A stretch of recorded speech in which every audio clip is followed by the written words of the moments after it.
Hola a todos, seguidores de Warhammer 40.000 o 30.000 en este caso. ¿Cómo están? Yo espero que bien, y lo digo en serio porque tienes que estar medianamente relajado antes de reproducir, escuchar y sobre todo sentir una parte de la herejía de Horus. Antes de comenzar, hay que dar un poco de contexto. Este libro de aproximadamente 340 páginas, si no tomas en cuenta las descripciones técnicas, es una obra donde se habla del primarca Fulgrim. Este libro forma parte de la saga de La herejía de Horus, una saga de novelas de ciencia ficción militar conformada por más de 50 libros. Específicamente, Fulgrim, Visiones de la Traición, es la parte 5, así que si quieres comenzar a leer La herejía de Horus desde el inicio, vas a tener que empezar por Horus, Señor de la Guerra, las semillas de la herejía. En fin, dejando esto a un lado, me tomé la molestia de acomodar todo el libro en un formato horizontal para que sea más cómodo para ustedes. De esta manera se les hará más fácil entenderlo. Ya por último, antes de empezar, quiero decirles que si quieren hacerme una sugerencia o una crítica constructiva,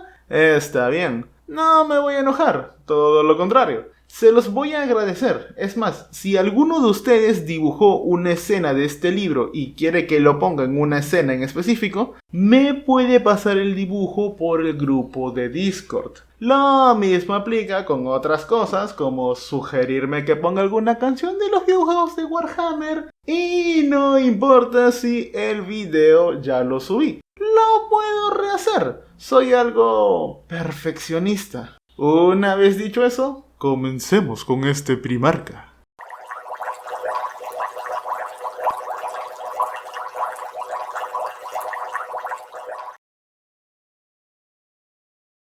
En la novela se yuxtaponen la lucha de Fulgrim y los hijos del emperador con el trabajo de los rememoradores, que trabajaban en la 28ª flota expedicionaria y sus caídas paralelas en la decadencia. Los hijos del emperador estaban obsesionados con la perfección, debido a la falta de guerreros cuando se unieron a Fulgrim. No había manera de que la legión pudiese compararse con los lobos lunares o los ultramarines en cantidad de victorias. Así que se concentraron en la calidad de esas victorias. Durante la campaña de la Eran, se les ordenó al apotecario Fabius mejorar a los guerreros de la legión, añadiendo nuevos órganos a los marines espaciales mediante la manipulación de la semilla genética de la legión. Fulgrim ya estaba cometiendo herejía, pero aún así continuó modificando a su legión a escondidas. Esta mutación se efectuó sobre muchos astartes, incluido Eidolon. Al final de la campaña, el primarca tomó un arma de la capital de la Eran, una espada que podía desatar al demonio que habitaba en ella. Empezó a llevar esta espada más que filo de fuego, el arma forjada por el Ferrus Manus.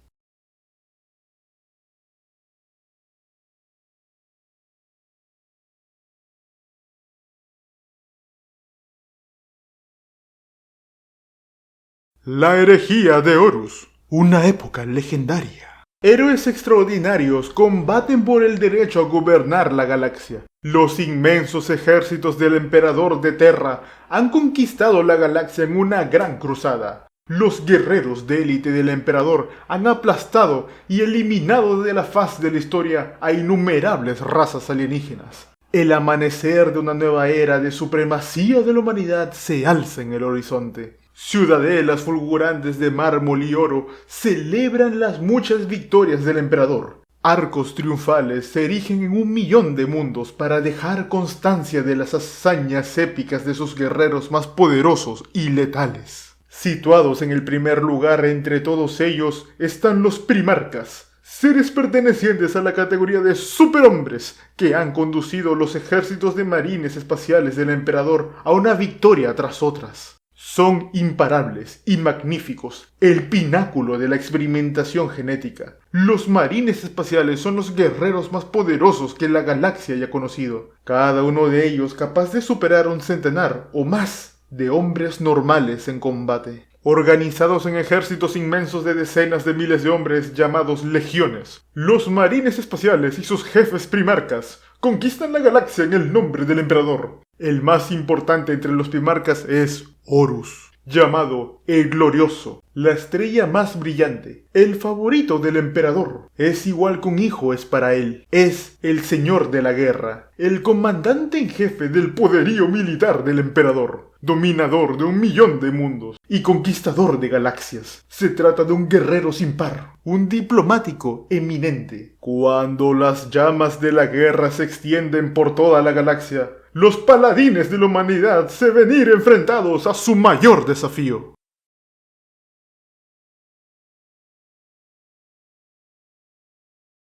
Primera parte. El guerrero perfecto. Lo que nos supone una prueba también nos supondrá triunfos, y lo que nos duele en el corazón será lo que nos llenará de alegría el alma, ya que la única y verdadera felicidad es aprender, mejorar y perfeccionarse. Nada de esto sería posible si no elimináramos el error, la ignorancia y la imperfección. Debemos pasar por la oscuridad para llegar hasta la luz. El primarca Fulgrim. La conquista de la perfección. La perfección se logra no cuando no queda nada más que añadir, sino cuando no queda nada más que quitar. Ostian Delafor, hombre de piedra. El único paraíso verdadero es aquel que hemos perdido. Cheng, filósofo de la autarca del 9º bloque indonésico. 1. Recital. Ver a través Laeran. El peligro para la mayoría de nosotros, decía Ostian Delafor en las pocas ocasiones que se lograba que hablara de su habilidad. No es que no nos propongamos algo muy elevado y fallemos, sino que nos propongamos algo muy humilde y lo logremos. Luego sonreía de un modo humilde y se retiraba de la conversación que estaba teniendo lugar en esos momentos, ya que se sentía vulnerable bajo la tensión que provocaba la adulación e incómodo al ser el centro de la misma. Tan solo se sentía cómodo allí, en su estudio, de aspecto caótico, rodeado de montones desordenados de escoplos, martillos y escofina, mientras quitaba trozos del mármol con golpes precisos que acabarían creando una maravilla. Se apartó del bloque de piedra que se encontraba en el centro del estudio y se pasó una mano por la amplia frente y el cabello corto y negro mientras observaba con atención lo que había conseguido en esa ocasión. La columna de mármol era un rectángulo blanco y reluciente de unos 4 metros de altura, con el exterior todavía intacto frente al ataque del escoplo o la escofina. Ostian dio una vuelta alrededor del mármol al tiempo que acariciaba con sus manos plateadas la superficie pulida y captaba la estructura interior para calcular en qué punto exacto realizaría el primer corte en la piedra. Unos servidores habían llevado el bloque desde las bodegas de carga de la Orgullo del Emperador hasta su estudio hacía ya una semana. Pero hasta ese momento no había completado la visualización de cómo lograría sacar aquella obra maestra del bloque. El mármol había llegado a la nave insignia de los hijos del emperador, procedente de las canteras de Proconnesus en la península de Anatolia, de donde había salido buena parte del material utilizado en el palacio del emperador. Ese bloque en concreto lo habían sacado del monte Ararat, una montaña abrupta e inaccesible, pero que contenía unos ricos depósitos de mármol de un blanco puro. Tenía un valor incalculable, y solo la influencia del primarca de los hijos del emperador había sido capaz de lograr su envío a la 28ª expedición. Sabía que los demás lo consideraban un genio, pero Ostian estaba convencido de que sus manos no eran más que un medio para liberar lo que ya existía dentro del mármol. Su habilidad, ya que su modestia le impedía llamar genio a su talento, se encontraba en su capacidad para captar cómo sería la obra de una vez acabada antes. Siquiera de posar un escoplo en la superficie El mármol sin tallar podía contener la forma de cualquier cosa que se le ocurriera al artista. Ostian de la Fur era un individuo delgado, con un rostro de expresión sincera. Tenía cubiertas las manos de largos dedos por tan metal plateado que relucía como el mercurio. Esos dedos toqueteaban todo aquello sobre lo que se posaban, como si poseyeran una vida propia más allá de la que les dictaba su poseedor. Llevaba puesta una larga bata blanca sobre un traje de seda negra y una camisa de color crema. La formalidad de su vestuario contrastaba con el desordenado taller donde pasaba la mayor parte del tiempo. «Ya estoy listo», murmuró. «Eso espero», dijo una voz femenina a su espalda. «A Becua le dará un ataque de mal humor si llegamos tarde a su recital. Ya sabes cómo se pone». Ostian sonrió antes de contestar. «No, Serena. Me refería a que ya estoy preparado para empezar a esculpir». Se dio la vuelta y comenzó a desabrocharse los lazos de la bata que llevaba puesta, y se la sacó por la cabeza mientras Serena de Angelus entraba en el estudio con un movimiento brusco parecido al de aquellas matriarcas terribles que tan bien interpretaba Coraline a Seneca.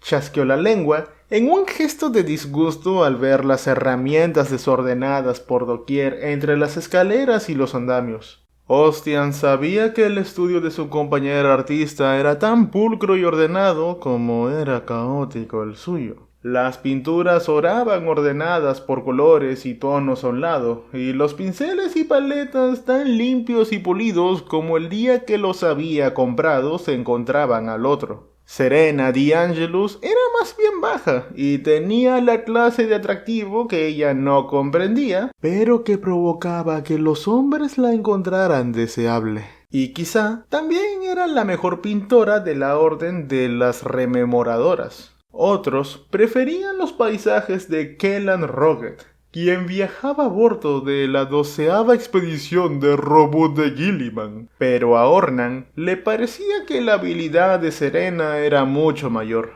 aunque ella no lo crea así, pensó él mientras miraba de reojo las largas mangas de su vestido. Serena había escogido para el recital de Becua Kingska un vestido largo y de aspecto formal de seda de color zafiro con un increíble corpiño dorado que le acentuaba la redondez de los senos. Como siempre, llevaba el cabello suelto y los mechones largos y de color negro le llegaban hasta la cintura y le enmarcaban a la perfección el rostro ovalado y los almendrados ojos oscuros. «Estás preciosa, Serena», le dijo. «Gracias, Ostian», contestó la mujer que se quedó delante de él jugueteando con el collar que llevaba puesto. «En cambio tú, parece que te acabaras de levantar con ese traje que llevas puesto». «Voy bien», protestó Ostian, que a pesar de ello se apresuró a deshacerse la corbata para volverla a anular con sumo cuidado. «Querido, bien, no es suficiente. Como sabes», le indicó Serena, «Becua querrá pavonearse después de que termine el maldito recital. Y no pienso permitir que diga que los artistas como nosotros la dejamos en evidencia con nuestro aspecto desastrado y bohemio».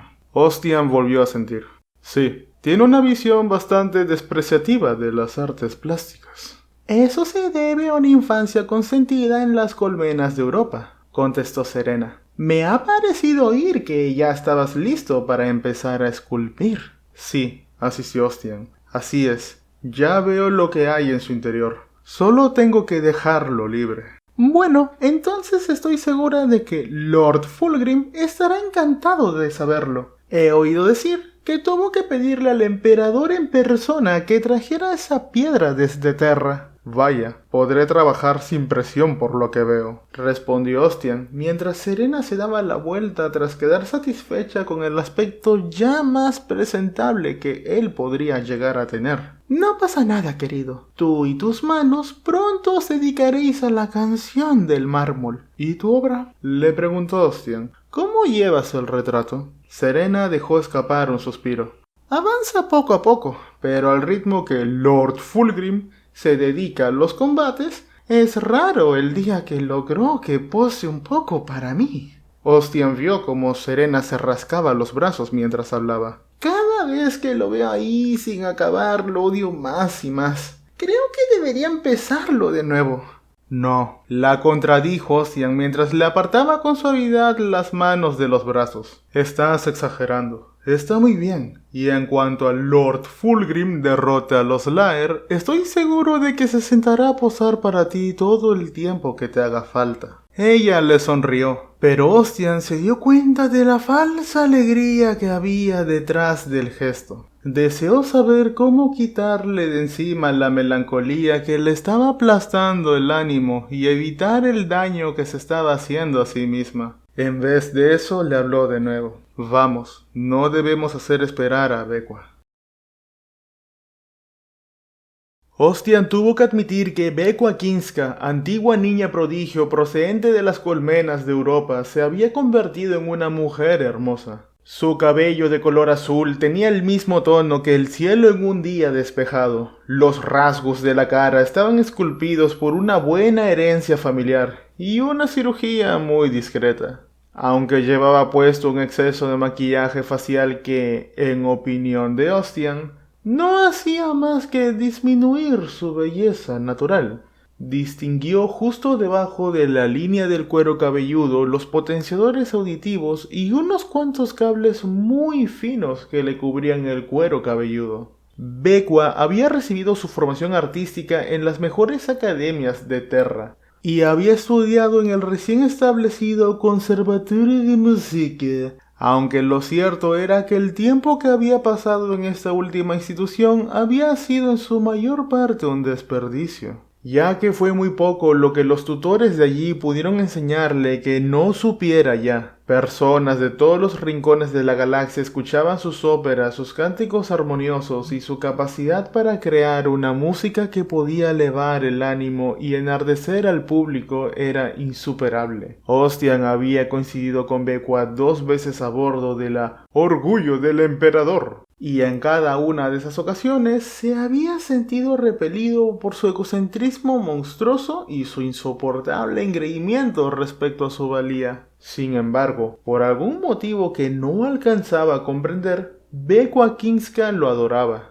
Bequa llevaba puesto un vestido largo del mismo color que su cabello y estaba sentada a solas en un escenario elevado colocado al otro extremo de la sala de los conciertos con la cabeza inclinada hacia adelante, enfrente de un clavicordio multisinfónico conectado a una serie de proyectores sónicos situados a intervalos regulares por toda la sala. La sala de conciertos en sí era una amplia estancia de paredes de madera oscura y columnas de pórfido iluminadas por globos de brillo apagado colocados sobre generadores gravitatorios flotantes. Los dibujos de las vidrieras que cubrían a lo largo de una de las paredes mostraban guerreros astartes de armadura púrpura pertenecientes a la legión de los hijos del emperador, y en la otra habían colocado una hilera de bustos de mármol. Se decía que el propio primarca los había esculpido. Ostian notó que debía estudiarlos con detenimiento más adelante. La sala estaba ocupada aproximadamente por 1 millar de personas. Algunos hombres llevaban puestos los ropajes de color beige de los rememoradores, mientras que otros lucían las ropas más sobrias de color negro de los adeptos de Terra. Unos pocos todavía llevaban las chaquetas de brocado de corte clásico, los pantalones de rayas y las botas negras de caña alta que los señalaban como miembros de la nobleza imperial, muchos de los cuales se habían unido a la 28ª expedición únicamente para poder oír cantar a Bequa. Entre el público había soldados del ejército imperial, oficiales superiores con cascos emplumados, lanceros de caballería con corazas doradas y señores de la disciplina con grandes abrigos rojos. Por la sala de conciertos circulaba una gran profusión de uniformes de diferentes colores y el repiqueteo de los sables y las espuelas resonaban contra el suelo de manera pulida. Ostian se sorprendía al ver a tantos individuos uniformados. ¿Cómo tienen tiempo todos esos oficiales de asistir a un espectáculo como este? ¿No estamos en guerra con una especie alienígena? Siempre hay tiempo para el arte, mi querido Ostian, le respondió Serena, al mismo tiempo que tomaba 2 copas alargadas de vino espumoso de la bandeja que llevaba uno de los pajes con librea que pasaban en silencio entre la multitud. Puede que la guerra sea una amante exigente, pero no tiene nada que hacer frente a Bekwa Kingska. No veo razón alguna para que tengamos que estar aquí, comentó Ostian antes de darle un sorbo al vino. Disfrutó de la frescura burbujeante del líquido. Ella en persona te ha invitado, y nadie debe rechazar una invitación semejante. Pero ni siquiera me cae bien, protestó Ostian. ¿Por qué ha tenido que invitarme? Porque tú le gustas, bobo, le respondió Serena, a la vez que le daba un suave codazo en las costillas. Ya sabes a qué me refiero. Ostian dejó escapar un suspiro. Pues no tengo ni idea de por qué. Apenas sí hemos hablado. Tampoco es que te deje hablar mucho cuando estás con ella. Hazme caso, insistió Serena mientras le colocaba una de sus delicadas manos en el brazo. Es mejor que hayas venido. ¿De verdad? Pues dime por qué. No has oído cantar a Bekwa, ¿verdad? He oído sus fonoemisiones. Oh, no, exclamó Serena al mismo tiempo que fingía desmayarse de un modo aparatoso. Si no has oído cantar a Bekwa Kingska de viva voz, no has oído nada. Necesitarás un montón de pañuelos, porque vas a llorar a mares. Y si no, tendrás que tomar sedantes, porque acabarás exaltado hasta el punto del delirio. Vale, me quedaré. Se resignó Ostian, aunque en realidad lo que deseaba era volver al estudio con el mármol. Hazme caso, insistió Serena con una leve risa. No habrás perdido el tiempo.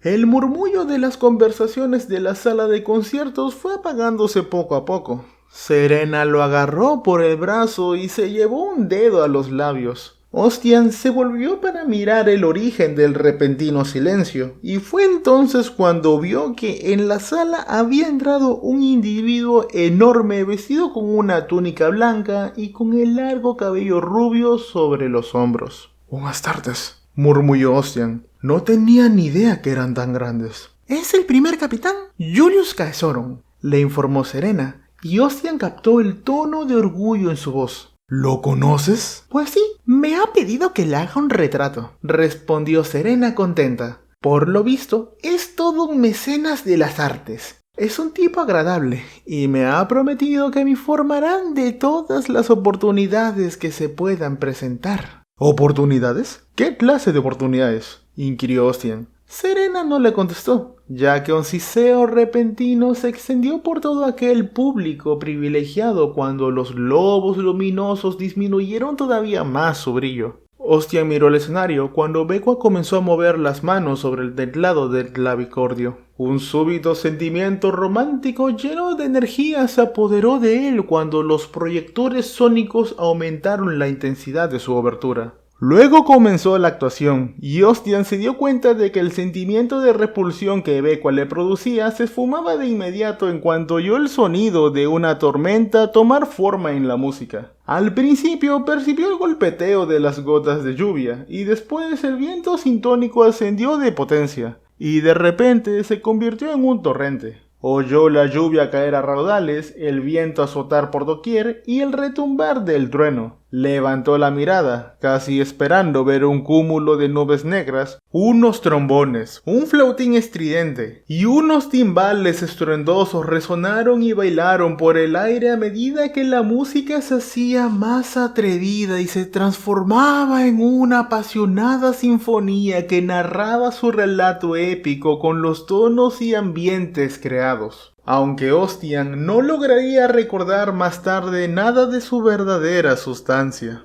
Varios solistas vocales se unieron a la orquesta, aunque lo cierto era que Ostian no llegó a ver ni a unos ni a otros. La rugiente música ansió de repente la paz, la alegría y la hermandad de toda la humanidad. Ostian notó que las lágrimas le caían a raudales por las mejillas cuando su alma se sintió transportada al éxtasis, para luego caer en la desesperación antes de volver a alzarse en un clímax majestuoso y exaltuante por el poder de la música. Se volvió a mirar a Serena y vio que ella también estaba conmovida. Sintió la tentación de acercarla a él y compartir juntos esa tremenda sensación de gozo. Ostian se volvió de nuevo hacia el escenario, donde Becua se movía como si estuviera poseída por un ataque de locura. El cabello azul zafiro se agitaba a su alrededor mientras tocaba, y sus manos se movían como derviches sobre el teclado. Un movimiento atrajo la mirada de Ostian hacia la primera fila del público embelesado. Era un noble con una coraza plateada y una chaqueta de cuello alto de color azul marino que se había vuelto hacia su esposa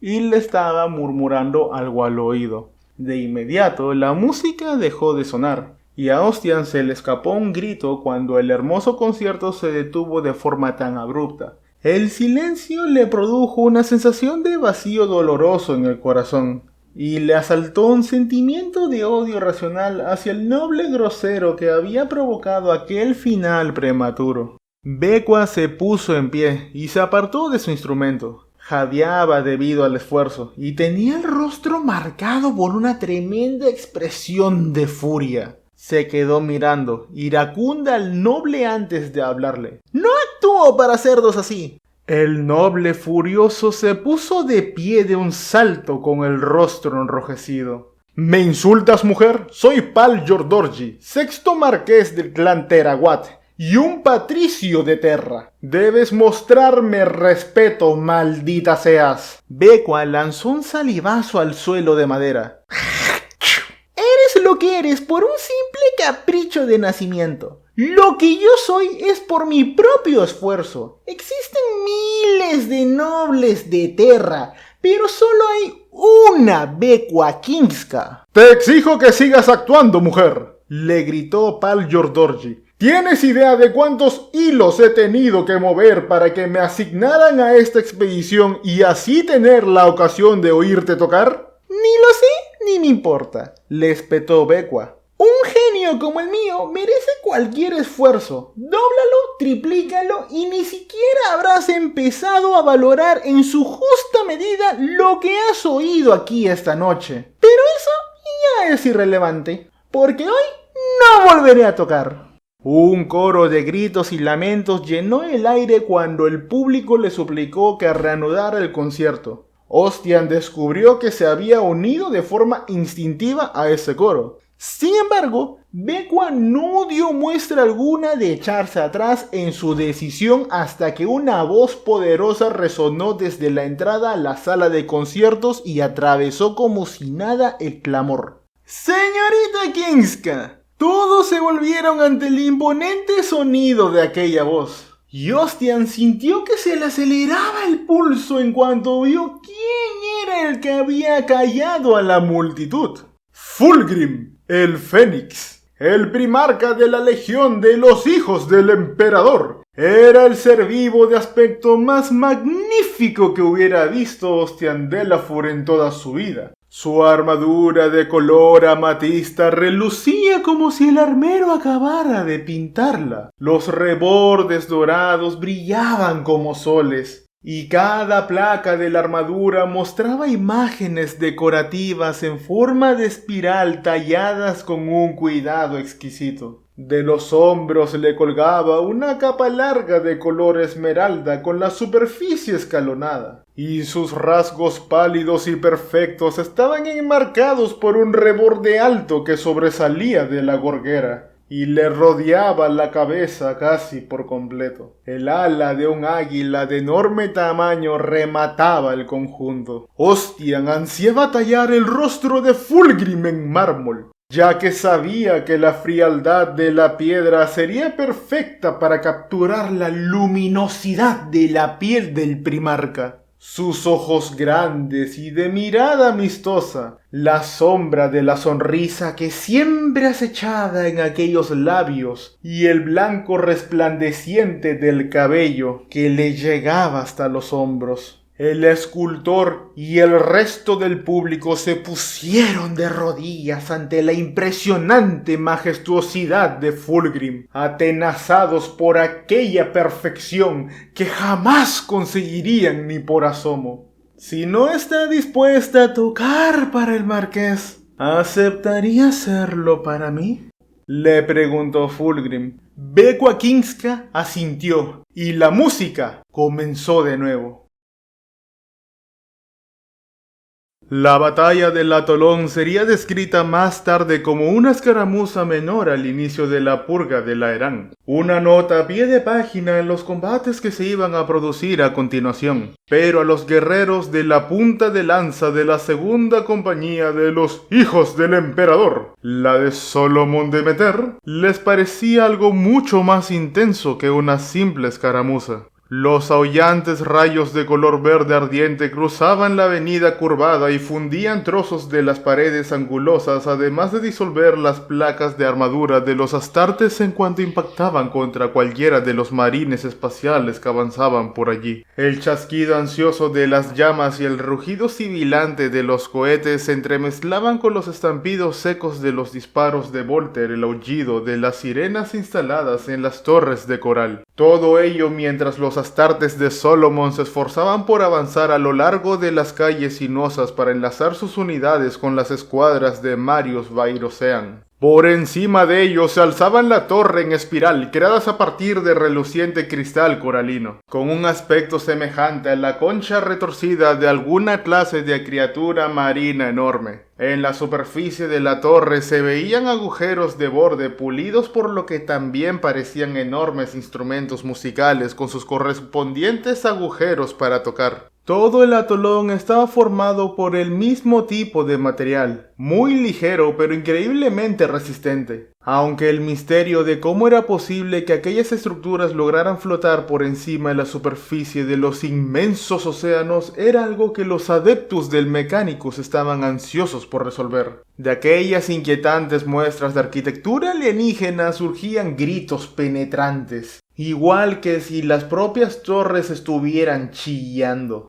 Y el maldito sonido de arrastre metálico producido por los movimientos de sus enemigos parecían proceder de todas las partes alrededor de ellos. Se puso a cubierto detrás de una columna sinuosa de coral con vetas de color rosa y metió otro cargador en el boulder, modificado por él personalmente. Cada pieza y mecanismo interno estaba acabado a mano por él mismo. Su cadencia de fuego era solo un poco superior a la de un boulder de reglamento, pero jamás se había encasquillado. Y Solomon de Meter no era el tipo de persona que confiara su vida a nada que él no hubiera modificado para que se acercara a la perfección. «Gaius», gritó para llamar la atención de su segundo al mando, Gaius Kapfen. «En nombre del Fénix, ¿dónde está el escuadrón Tantearon?» Su lugarteniente hizo un gesto negativo con la cabeza. Solomon soltó una maldición, ya que sabía que lo más probable era que los Laer hubieran interceptado al escuadrón del Land Speeder que iba en su ayuda. «Estos malditos alienígenas son muy listos», pensó, y recordó la tremenda pérdida de la fuerza de flaqueo del capitán Aeson, lo que había puesto al descubierto que los Laer habían conseguido de algún modo interceptar los canales de comunicación de los astartes. La idea de que existiera una especie alienígena con la capacidad de hacer algo semejante a una legión de adeptus astartes era inaceptable, y provocó que los guerreros de Fulgrim se esforzaran todavía más en su justa ira por exterminar a sus enemigos. Solomon de Meter era la imagen propia de un Astartes. Llevaba el cabello negro cortado casi a ras de piel y tenía el rostro bronceado por la luz de una veintena de soles. Sus rasgos de aspecto vital eran redondeados. Estaban marcados por unos grandes pómulos. No se había puesto el casco para impedir que los Laer descifraran sus órdenes a partir de los mensajes de los canales de comunicación. Y porque sabía que si una de las armas de los alienígenas le acertaba en la cabeza, estaría muerto, con casco o sin él. También sabía que no podía esperar ninguna clase de apoyo inmediato de las unidades aéreas, por lo que tendrán que cumplir con la misión por las malas. Aunque iba contra todo su sentido del orden y de la perfección, la idea de llevar a cabo ese ataque sin el apoyo adecuado No podía negar que había algo apasionante en ir improvisando sobre la marcha. Algunos comandantes decían que se trataba de un hecho inevitable. A veces debían combatir sin todas las unidades que querían tener a su disposición. Pero creer en algo así era un anatema para la mayoría de los guerreros de los hijos del emperador. «Gaius, vamos a tener que hacerlo nosotros solos», le gritó. «Asegúrate de que esos alienígenas reciban la suficiente cantidad de disparos como para que tengan que mantener la cabeza agachada». Kafen asintió y comenzó a impartir órdenes concisas y secas acompañadas de gestos cortantes con las manos a las escuadras desplegadas entre los escombros de lo que a duras penas podía llamarse su zona de desembarco. A su espalda todavía ardía la Stormwind destrozada, a la que un misil alienígena había alcanzado en una de las alas. Solomon sabía que había sido un milagro que el piloto lograra que la aeronave permaneciera volando el tiempo suficiente como para aterrizar en el atolón. Se estremeció al imaginarse el destino que habría sufrido si se hubieran estrellado contra el inmenso océano planetario. Habrían quedado perdidos para siempre entre las ruinas sumergidas de la antigua civilización de los Laer. Los Laer estaban esperando su ataque, y él ya había perdido 7 guerreros que no volverían a luchar jamás. Solomon no tenía ni idea de cuál era el resultado de los ataques realizados por las demás unidades, pero no creía que hubieran sufrido menos bajas. Se arriesgó a sacar la cabeza a un lado de la columna para echar un vistazo. Le resultaba difícil calcular su altura, debido a las variantes curvas y a las dimensiones sutilmente alteradas. Todo lo que había en aquel atolón le afectaba a los sentidos. El increíble exceso de colores, de formas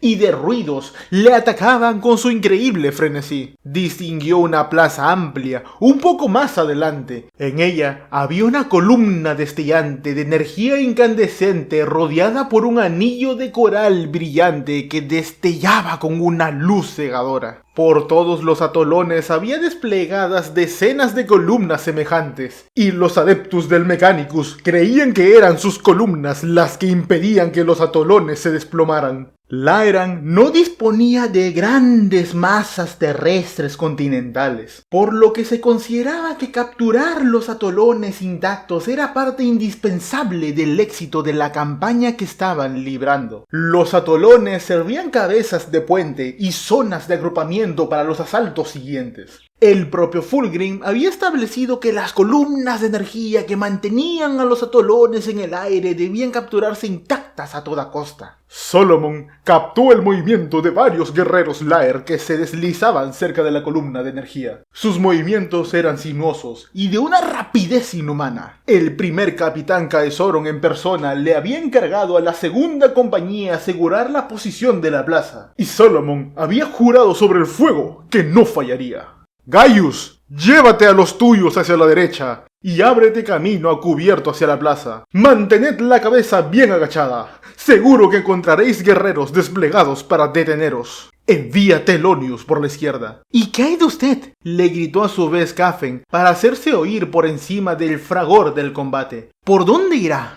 «¿Por dónde va a ser, si no por el centro? Voy a tomar el mando de la unidad Charmosian, pero asegúrate de que Goldoara se encuentra en posición antes de que me ponga en marcha. No quiero que nadie empiece a moverse sin que dispongamos de la suficiente potencia de fuego como para que yo pueda caminar por encima. Señor, no quiero faltarle el respeto, pero ¿estás seguro de que es la decisión correcta?», le respondió Kafen. Solomon amartilló el Volter antes de contestar. «Gaius, te preocupas demasiado con lo de tomar la decisión correcta. Lo único que tenemos que hacer es tomar una buena decisión, llevarla a cabo y aceptar las consecuencias». «Lo que usted diga, señor», respondió Kafen. «Así es», gritó Solomon. «Puede que esta vez no podamos hacerlo según las reglas, pero porquemos que lo haremos bien. Y ahora pasa el mensaje». Solomon esperó a que todos los guerreros bajo su mando recibieran las órdenes que habían impartido, y sintió la emoción habitual mientras se preparaba para llevar el combate hasta el propio enemigo una vez más. Sabía que Kafen no aprobaba su actitud un tanto osada, pero Solomon estaba convencido que solo a través de circunstancias como aquellas que lo ponían a prueba, los guerreros eran capaces de mejorar y acercarse más a la perfección que representaba su primarca. El sargento Charmosian se colocó a su espalda con sus guerreros veteranos agrupados alrededor bajo la sombra del complejo de los Laer. ¿Listo, sargento?, le preguntó Solomon. «Por supuesto, señor», le contestó Charmosian. «Entonces adelante», gritó Solomon en cuanto oyó a la escuadra Goldoara abrir fuego con las armas de apoyo. El estampido y el rugido de los proyectiles de calibre pesado al subir aullando por la avenida era la señal que estaba esperando, así que salió de su posición a cubierto detrás de la columna y se lanzó a la carga por el centro de la calle en dirección a la centellante torre de energía. Varios rayos de energía verde letal le pasaron cerca del cuerpo,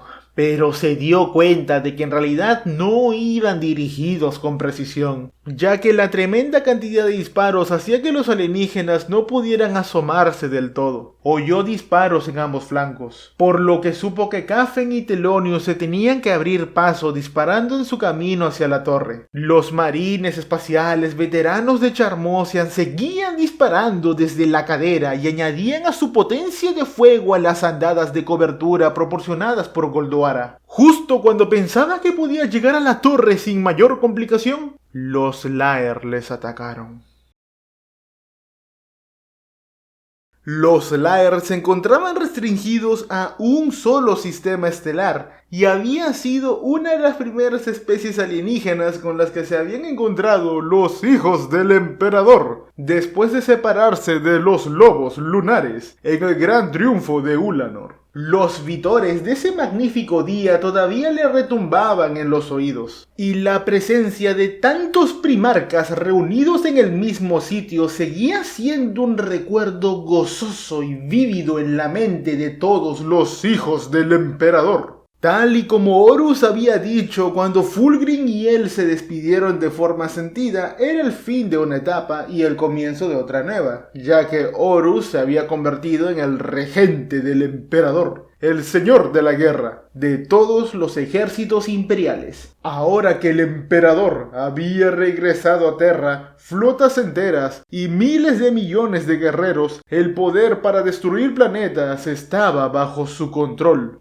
Señor de la guerra. Aquel título era nuevo, recién creado para Horus, y los primarcas todavía tenían que aceptar su verdadero significado, ya que de repente se encontraban bajo el mando de alguien que, hasta ese momento, había sido uno más entre ellos, un igual. Los hijos del emperador habían aceptado de buen grado el nombramiento, ya que consideraban a los guerreros de la Legión de los Lobos Lunares como sus hermanos más cercanos. Un terrible accidente ocurrido durante la creación de los hijos del emperador casi los había destruido por completo. Pero Fulgrim y su legión habían renacido del desastre con una mayor determinación. Al igual que el ave fénix, ese era el motivo por el que Fulgrim se había ganado su afectuoso apodo de El Fénix. Durante el tiempo en el que Fulgrim se esforzaba por reconstruir su destrozada legión, tanto él como sus guerreros habían luchado junto a los lobos lunares por casi un siglo. Gracias a un flujo continuo de reclutas procedentes de Terra y de Chemos, el planeta natal de Fulgrim, la legión había crecido con rapidez,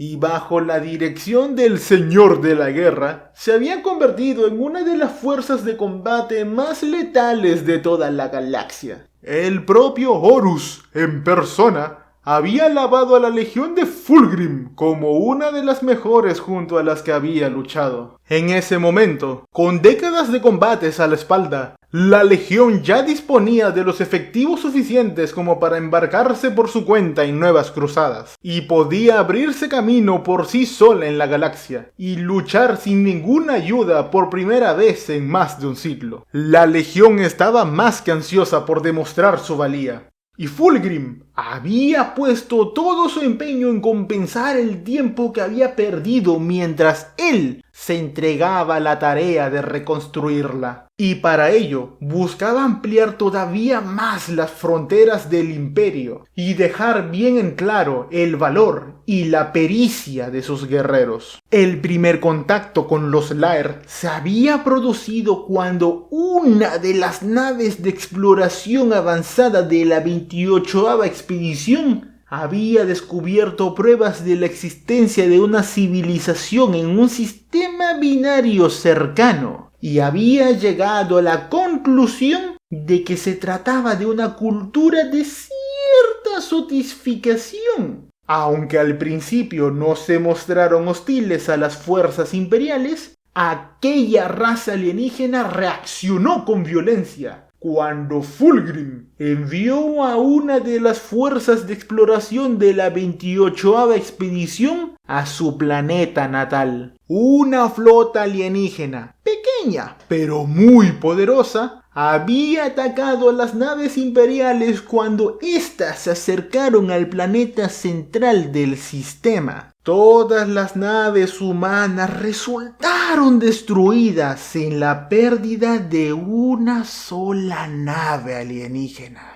Por la poca información que la fuerza exploradora había conseguido enviar antes de su destrucción, los adeptos del Mechanicus habían descubierto que los alienígenas se llamaban a sí mismos Lair, y que su tecnología era capaz de igualar y en muchos casos superar a la del Imperio. El grueso de la sociedad Lair parecía habitar en los numerosos atolones de coral flotante de un tamaño similar al de ciudades que llenaban el cielo de Laeran, un planeta oceánico que mostraba todas las trazas de ser un planeta sumergido bajo el agua, debido al derretimiento de sus casquetes polares. Tan solo las cimas de lo que antaño habían sido sus montañas y estructuras más elevadas sobresalían de la superficie de los enormes océanos que cubrían todo el planeta. Los administradores del Consejo de Terra habían establecido que quizá era más conveniente declarar a los Lair un protectorado del Imperio, ya que someter a una raza tan avanzada podría llegar a ser una campaña demasiado larga y costosa. Fulgrim había rechazado como inaceptables aquellos argumentos con su famosa declaración. Tan solo la humanidad es perfecta, y es una insensatez permitir que una raza alienígena posea sus propios ideales y tecnología comparables a los nuestros. No, lo único que se merecen los Lair es la extinción. Y así había sido como había comenzado la purga de Laeran. Y eso ha sido todo. Si han llegado hasta aquí, muchas gracias. Este ha sido el video editado más largo que he hecho en toda mi vida. Y créanme, repetir tomas hasta que quede como yo quiero y entonar bien para darle personalidad a mi voz, cansa mucho. Y eso que hay unas partes que están mal traducidas y las tuve que corregir. Recuerden que este proyecto de audiolibros fue creado con el fin de generar ingresos. Si las cosas van bien, pronto abriré una cuenta en alguna plataforma para recibir su delicioso apoyo económico. Muchas gracias por su tiempo. No uso redes sociales. Cuídense y adiós. Me voy a dormir. Los dejaré con los bloopers. Cuídense. Vale, me quedaré. Se resignó Ostian, aunque... La puta madre. Vale, me quedaré. Se resignó Ostian, aunque en realidad lo que deseaba era volver al estudio con el mármol. Disolver las placas de armadura de los astartes en cuanto impactaban contra cualquier... La puta madre.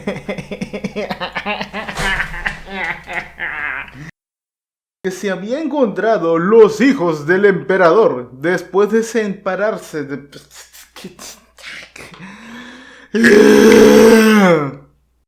Durante el tiempo en el que Fulgrim se esforce por cancha su madre. Por la poca información que la fuerza exploradora había conseguido enviar antes de su destrucción, los adeptos del mecánico...